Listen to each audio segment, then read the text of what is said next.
Bring it in, my Sorry, he's getting ready to promote himself. my friend and colleague. Just kidding. What'd you think? Time. What'd you think? I mean, it was incredible. Bernie Sanders never lets you down. He knows what the people want because that's his job. And the crowd was the people. And some of the biggest applause lines were not surprising to us who've covered many Bernie Sanders rallies. But I think at this moment, to hear that he was announcing Medicare for All on the floor of the Senate in 2 weeks, huge applause line. The Democrats not doing their job, huge applause line. Railing in on Wall Street, huge applause line. I mean, this is essentially, I think if you poll people around the country, those are also the things that people care about. So no surprise. And you looked at me, but he talked about a lot of the social issues that not only the Democrats ignore, but the media ignores, Flint and other things. And I don't know, maybe I can't get in his head, but it seemed like being in this church where MLK spoke, and I've never been here, but it's beautiful and kind of takes over your body in a way. It seemed like he was kind of at a higher level. Yeah. Yeah, I love watching Bernie speak because the people do power him. It's an energy. I mean, this is a guy who runs across the country giving multiple speeches a day. We run across the country. We're like 40, 50 years younger than him. I don't have the energy that Bernie Sanders has. I feel like I'm getting towards him, but go ahead. No, but, but he is just so energized every time he gives these speeches. And I think it is because it is such a historic moment where, he's been fighting for these issues for his entire life. And now we have the people and the media is paying attention. And, we're at this tipping point. So I do think that we're going to look back on this speech years from now and say, we were there when we saw Bernie Sanders give his Riverside speech. Of course, there have been many historic speeches here. Reverend Barber was here commemorating, we covered this, MLK's famous speech on Vietnam and a moral economy. So. I want to bring in a Bernie cred here. Come on over. Wait, let's talk about this because we have two... You pick. Our Revolution. I think we should bring both over. Sure, come on. We have two Our Revolution candidates. One who was elected, the famous. But just so the crowd gets this woman gave the Democrats the largest victory in recent years. She flipped a district that went to Trump by 20 points. She flipped it 40 points. Excuse me. My parents' district. Your parents' district. Did they vote for her? And my parents and a lot of their brethren are Fox News Kool-Aid drinking people, so very good. And she ran as a progressive. She didn't run as a DLC centrist Democrat. So Assemblywoman Christine Pellegrino, come on over. And then we have another guy from the Bronx who's going to come in a second. But this guy is the latest Our Revolution endorsed candidate, Randy Abreu. He's running for City Council in the Bronx to unseat a racist former Republican who's a city councilman and is backed by this crazy machine. So he is here to talk about his race. We interviewed him the other day. So thanks, Randy, for being here. And then just one more, we'll add him to the bunch. You can fit. We can make this happen. Yeah. I feel like this is like the after party. State Senator Gustavo Rivera, one of the most progressive senators in the New York State Senate. You can talk a little bit about this crazy IDC that's holding up progress in the Senate. You've heard of them. I've heard of them. Senator Rivera also he's the backer for the Singer-Payer bill that has been blocked by this IDC. So let's talk about that. All right. Wait. Just for the audience that doesn't know, if you're watching not in New York, Nomiki's been on this for a while. Tell them what the IDC is. So, I don't think I should tell him. I think Gustavo should tell him. We'll tell you. Talk about the IDC because honestly, this IDC kind of thing is happening in other states under different names. Why it's pretty undemocratic, and what you're running on. Well, first of all, the IDC is the Independent Democratic Conference. Now, they call themselves that, but right now there are 8 people who have Democrats next to their name. However, in the state Senate, to go back for a second, New York is a solidly Democratic state as far as people that are registered to vote. But as far as the Senate, even though there are more Democrats in the Senate, the Republicans control it. And why? Because the IDC actually have a coalition government with the Senate. They think it's a parliamentary system or something. It isn't. But they do that on purpose to make sure that they can have power for themselves, sadly, keeping the majority from the Democratic Conference. Well, my assumption is most people didn't vote for these Democrats knowing that they were going to be doing sleepovers with their Republicans. And your assumption is correct. The fact is, this zeitgeist that we find ourselves in now, I call it the orange madness. I refer to that person who's in the White House. I do not refer to him by name. I do not refer to this administration in any other way except the orange madness. Well, the one silver lining that you can find in this orange madness is that people are starting to get woke. I mean, look at this. Look at this. It's amazing. It's like the Bernie after party. And what that means in the context of New York State is that people that before weren't really paying attention to that, all of a sudden are asking themselves, hey, if things are coming down from the national government that are going to be terrible for the state of New York and New Yorkers, then we should be defending all these New Yorkers with our progressive values. Shouldn't we be doing that? Wait a minute. What is this IDC thing? So people are starting to pay attention in ways that they didn't before, which I think is fantastic. And you folks have had a lot to do with that, by the way. You have been on the forefront of this. Certainly Nomi has. But you as a force and the Young Turks have been talking about this for a long time, and now more people are paying attention. So, we have every intention of keeping the pressure on, because the reality is that the IDC helps the Republicans maintain power, and that is not good for New York or New Yorkers. Can I chime in with one question here? So we have a governor in our state, and I know you're a sitting senator, so it might be a little more complicated to answer. But Governor Cuomo has a lot of the same backers and funders as the IDC. And the Republicans. You have the charter schools who are jumping in, the real estate industry. The way I look at it is the charter schools are effectively paying for not just an public education platform, but they're fighting all the other things that would be passed if we had a Democratic majority, which we should. So the charter schools funding the IDC, charter schools are funding any voting reform that would happen in the state. They're against single payer because they're funding this entity. If I may just clarify one thing, when you're talking about charter schools, you're talking about the folks that are funding the charter schools, particularly folks in well, you can talk about that particular person, but certainly there's a lot of money that's flowing into charter schools. And the reality is that you're right.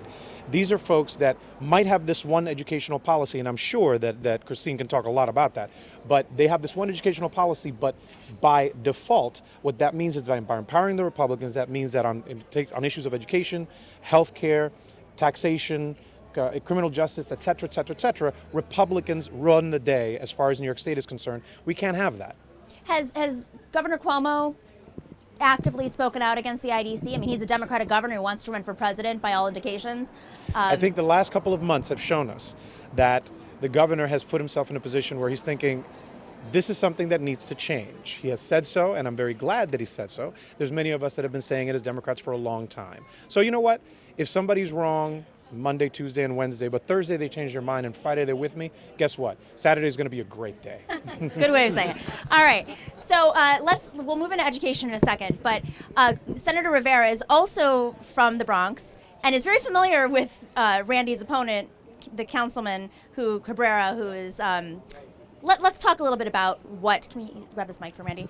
Yeah. Randy, your opponent got a lot of news recently for some remarks he made about rich people having it easy. Can you explain what happened? This guy. Yeah. This guy. I think after what Senator Sanders just said about how income inequality has disparaged our communities, how the 1% keeps making more where the bottom 99% just keeps making less. That example is vivid in the Bronx, New York right now.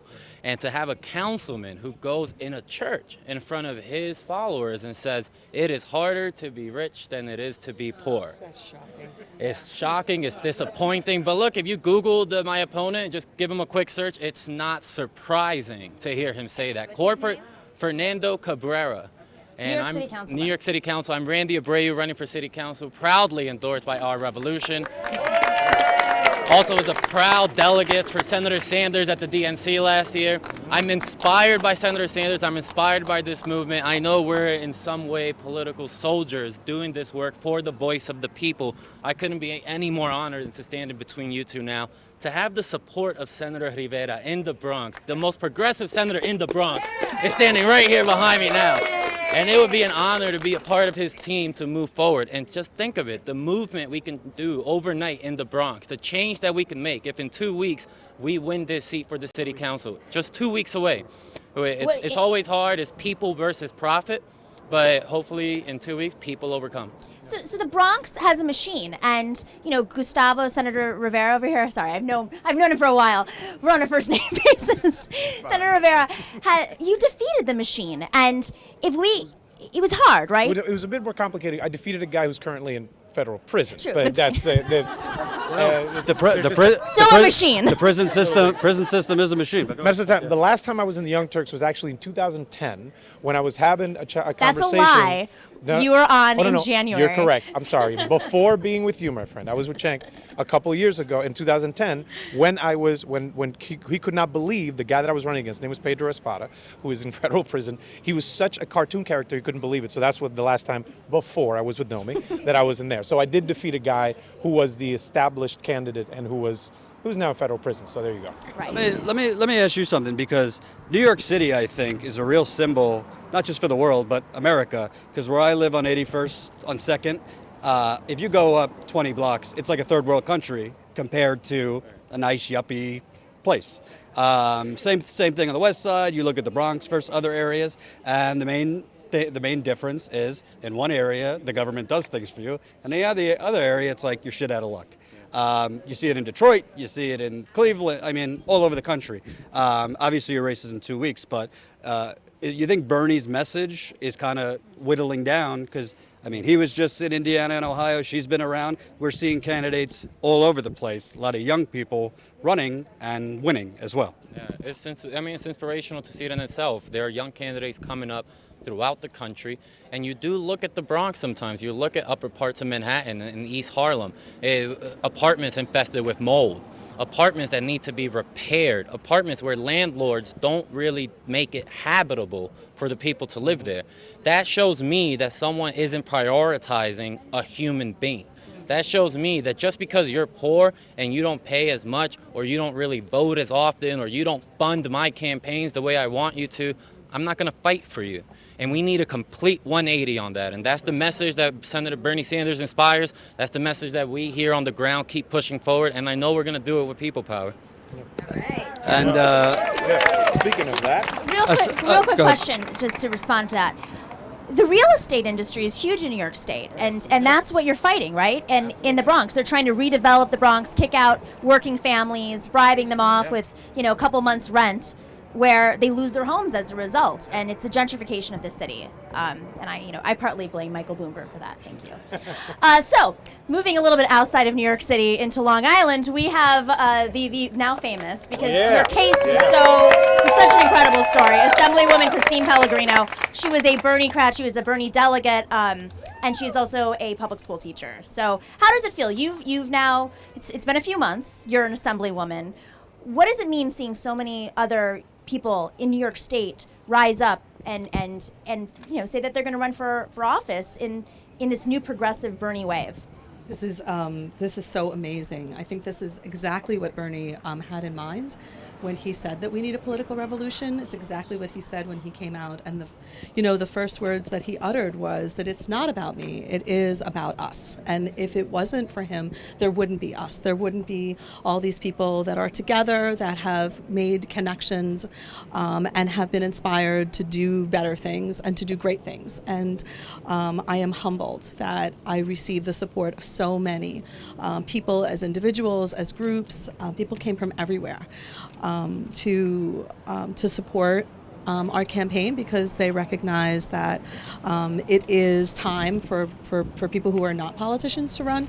It is time for people who are teachers and average people who are just tired of what's happening, and they recognize that they have something to offer. And when we all get together and we create a fabulous network, then we can accomplish amazing things. And what he said is absolutely true, and we proved it in the 9th District. And it was incredible. It was incredible. So. What advice would you give people like Randy and other folks out there who are either thinking of running for office, are running for office? I mean, you had a great coalition. It was activists in the community, activists from other parts of the state. Yeah, what is the secret formula for winning a race, especially a race like yours in Trump country? Oh, without a doubt. I think message is really important. I think our progressive message was undoubtedly, and Bernie said that, it's winning. It's winning hearts They and have no minds. idea what this is It's about. absolutely where we find agreement. People they didn't care when I came to the door and said, I stand for strong public schools. They didn't care when I said that, we all need an economy that works for all of us. Those are not things that divide us. Those are the things that unify us.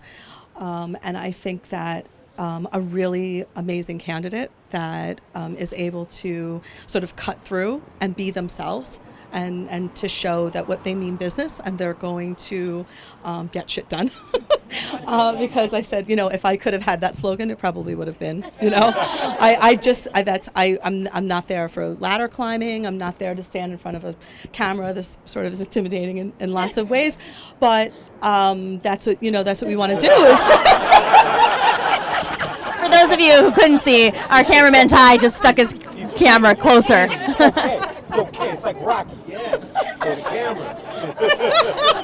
Oh yeah, he's a comedy show too. Right, and the senator and I were talking about that the amazing thing is that now you get to really have a seat at the table because it's important to have a voice and for that voice to come from inside. And we can't just stand on the street and we can't just have our signs and we can't just be loud and complaining and on Facebook and all of those things which, have their place and we get to create our community but by those things and we get to inspire each other and come together.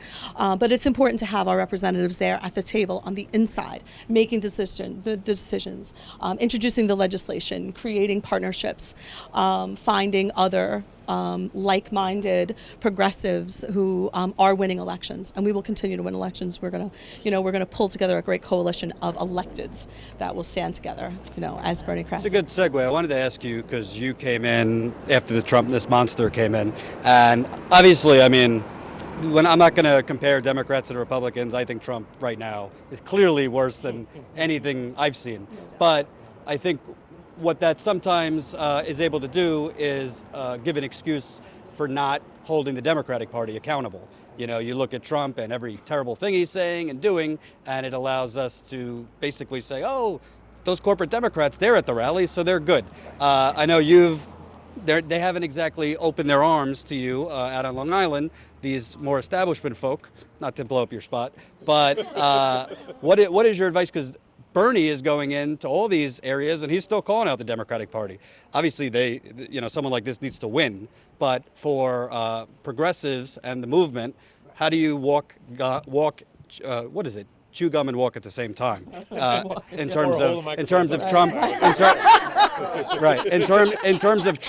in terms of holding him accountable, but also not allowing the Democratic Party to step on the exploding progressive movement. Right, and so Jordan, I think that what you're saying is what Bernie said is that you have to have courage and you have to stand by your convictions.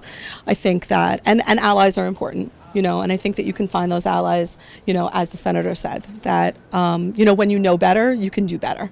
Maya Angelou said that. When you can see what is the good path in front of you and you start to get on the road, I'm sort of less interested in what you used to believe yesterday and what you're willing to do with me today. And I'm happy to have allies wherever I can find them because I think it's important, and I think that my campaign proved that is also positive, that's possible, and I think it's necessary. And I think that by our getting involved in the Democratic Party and by stepping in and to really call in people rather than call them out, I think we can have an amazing transformation into obviously what we stand for today.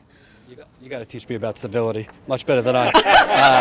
And The truth is, she has to work with these people. Right. So Really, but I think that when you find connection, and I think Bernie was saying that today, is that when you find connection with people, it doesn't matter if you're a Democrat or you're a Republican or you're a Green or you're an Independent or you're a Conservative, you're a Liberal, you can dig down and you can find where your agreement is, and that's important for us. I think that we all need to step forward together and we need to find the place of commonality.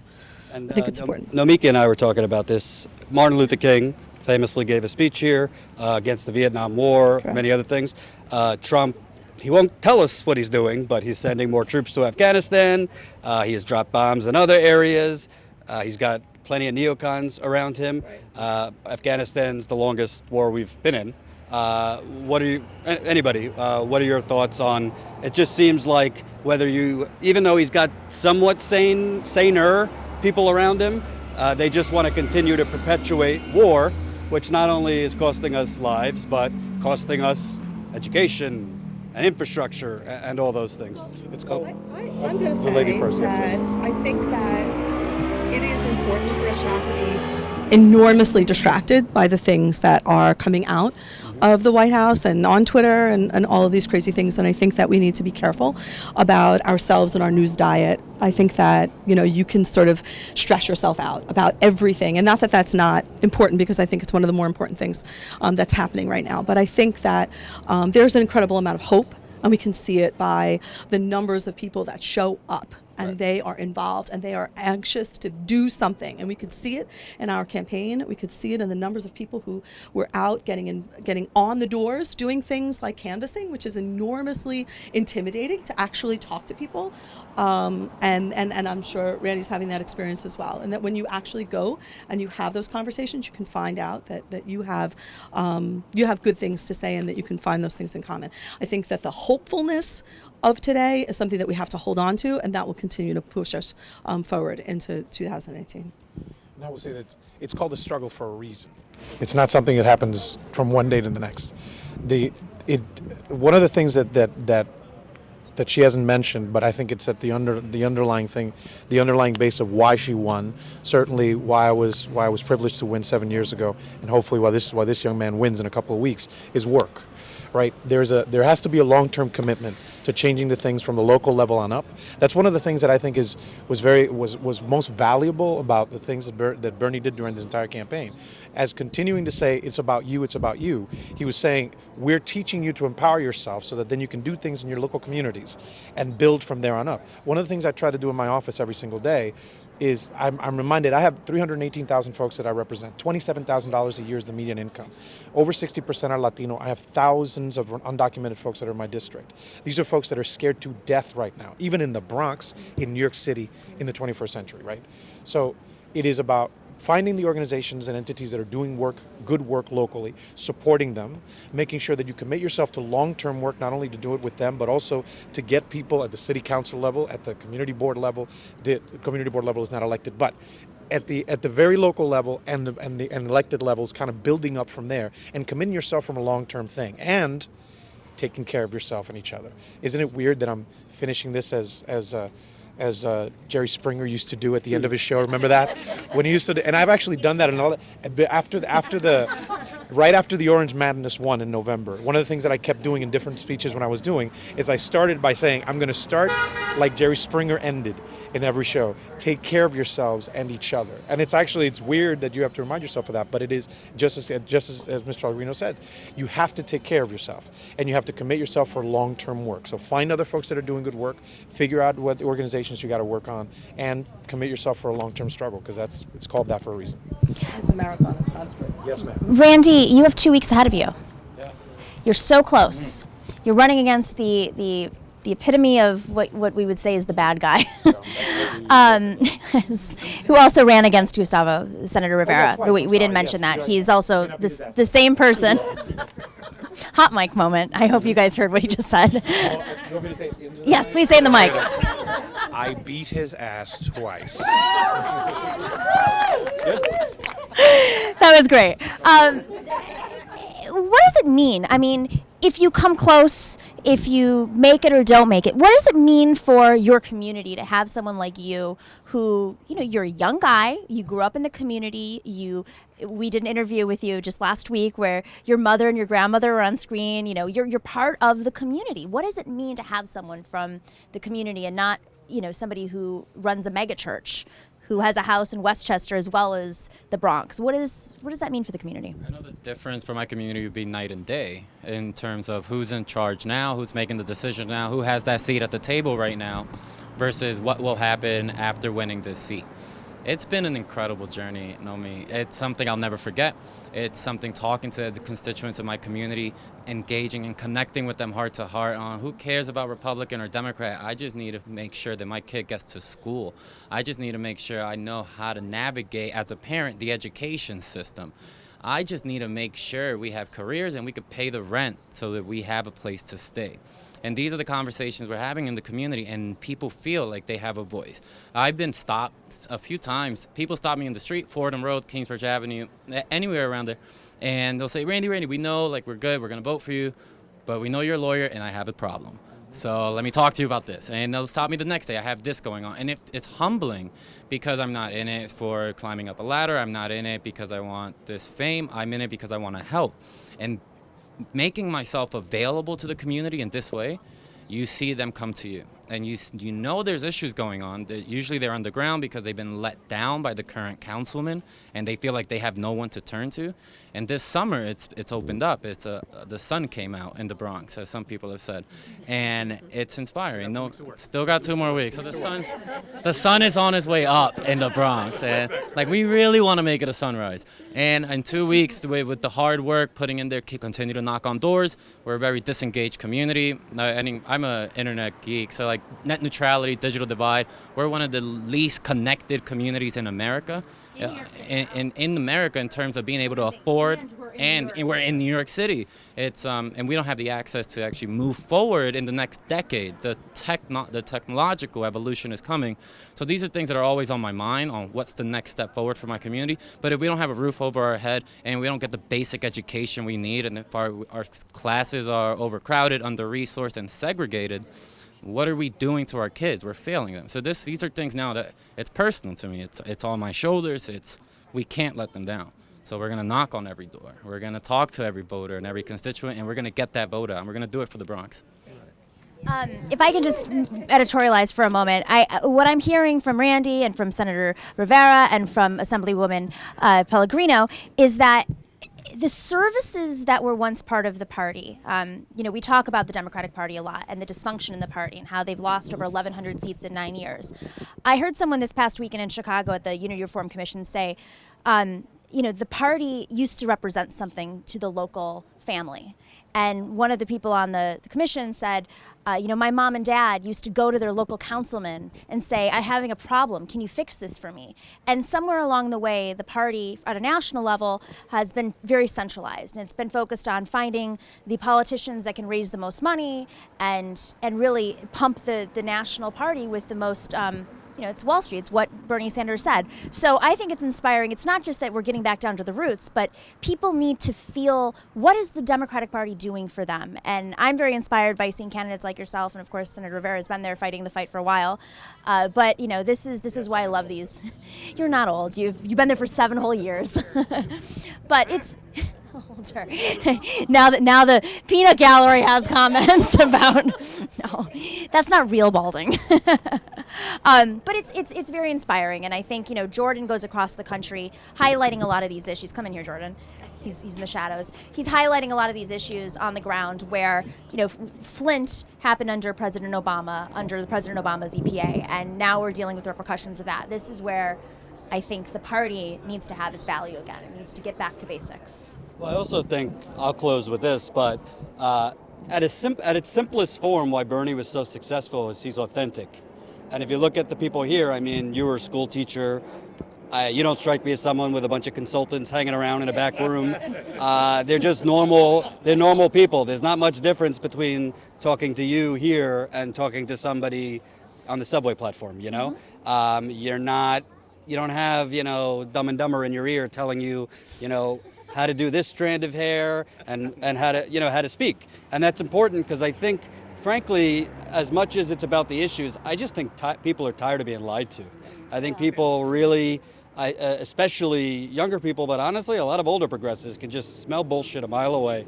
And I think that's why Bernie was very successful. This man was down 60 points in the early days. And I won't get into it, but Iowa and a few other things. So I think if you're watching in Indiana or California or even globally, and you want to do something, whether it's running or an activist or whatever, being yourself could get you very far. if you have the passion and want to work hard, one more time so you could shamelessly promote. You got 2 weeks left. Where can people find? 2 more weeks. You could vote for Randy Abreu for City Council September 12th up in the Bronx, District 14, Kingsbridge, Fordham. If they want to find you online. Yeah. Donate. If you want to volunteer, absolutely. We need the volunteers to come up here if you'd like to donate. Your name. Go to AbreuForNYC.com. That's Abreu, FORNYC.com. ABREU. Abreu. So let's get it done. 2 more weeks. Thanks, Jordan. Thank you. All right, guys. Thanks to everybody who hung out. This was huge. Thank you for the live audience. Yeah, come.